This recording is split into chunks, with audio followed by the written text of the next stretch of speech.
Welcome once again to another episode of Kipao Media, where we have candid conversations about the political future of Kenya, both economical, social, and religious impact that everything politics in Kenya affects.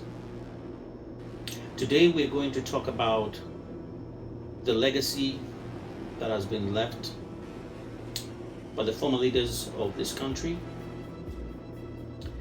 and the dangers and the traps that are on the way that has hindered this country from actually moving forward and actually actualizing its potential. I was listening to a podcast by Lynn Ngugi, which was very insightful. We always have our politicians talking about Singapore.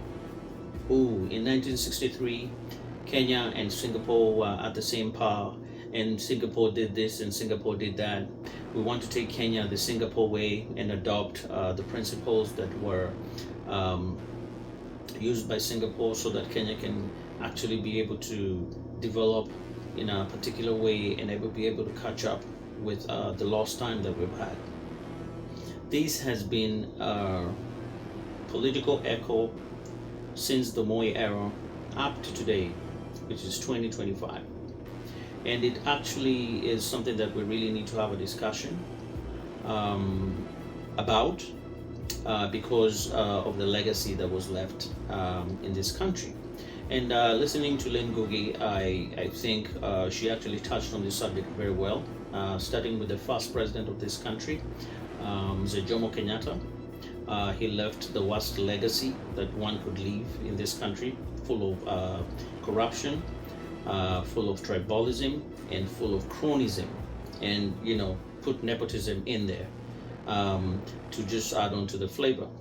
This has been the culture that has been perpetuated ever since his passing, to the Moi era, to the Kibaki era, to the Ruto era, and to the before Ruto, to the Uhuru era, and now to the Ruto era. We find like the country political landscape is actually dysfunctional. It doesn't function on the principle of ideology. It doesn't function on the principle of vision for the country. It has no plan. It's operating. There is no plan whatsoever. The way the country moves and the way the country kind of like takes care of business, it's reactionary, it's unplanned, and also it's run by greed and corruption at the same time. This legacy since the first president of Kenya, Mzee Jomo Kenyatta, has destroyed this country. Has left this country with a political system that favors tribalism, favors popularism, favors cronyism, actually favors corruption, because if you're in the right circles, what we've seen is that your corruption cases can be thrown away. This has really deteriorated public trust. Institutions have been broken down, and the trust that the people have in this institution has been broken, and most of these institutions don't function the way they need to function. The whole idea of centralized government with all the powers to the president has been something that has been perpetuated since the beginning of independence, where the president is the end all to all matters development, to all matters political, to all the decisions of the country. As much as we've had devolved governments, we've seen an effort by the executive to try and wield back those powers of devolved government and take them back to State House. This is, I don't know if I should call it an African phenomenon, but this is actually authoritarianism, and dictatorship. Something that doesn't go very well in terms of democracy and actually development. Where regions are favored for their vote, and regions which didn't vote in the president are ignored. The whole purpose of devolution was actually to bring this equity, to actually be able to have the different counties are actually getting large sums of money from the government, whereby depending on their population and their production, they can be able to provide the essential services that all the citizens in that county need, so that it can actually create a reason for development, as well as to reduce rural urban migration, whereby we can be able to sort of like develop the country in different towns, so that not everything is concentrated in Nairobi.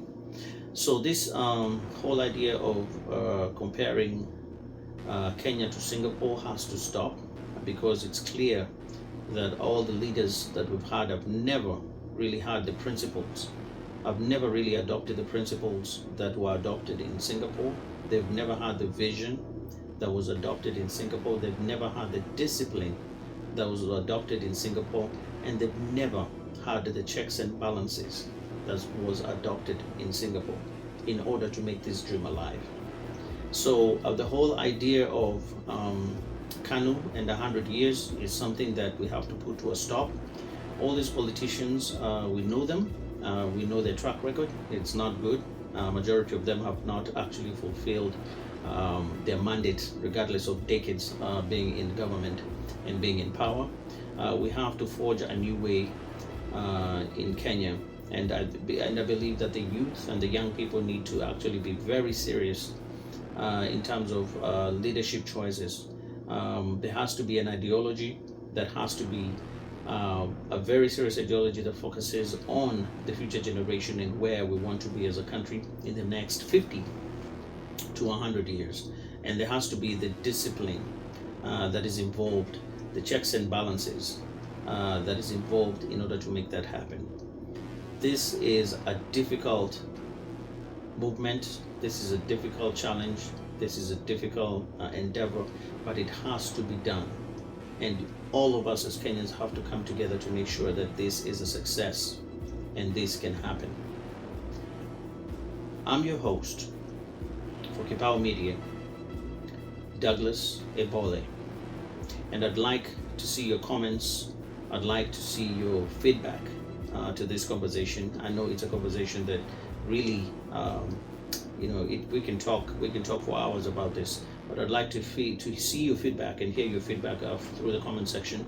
Let us engage and let us see what is a way forward to actually, take this country to where it needs to be, and actually get rid of all these bad leaders that we have that keep on popping up every now and then, pretending like they have a plan, but they don't have a plan. This is Douglas Ebole, Kipao Media. See you then.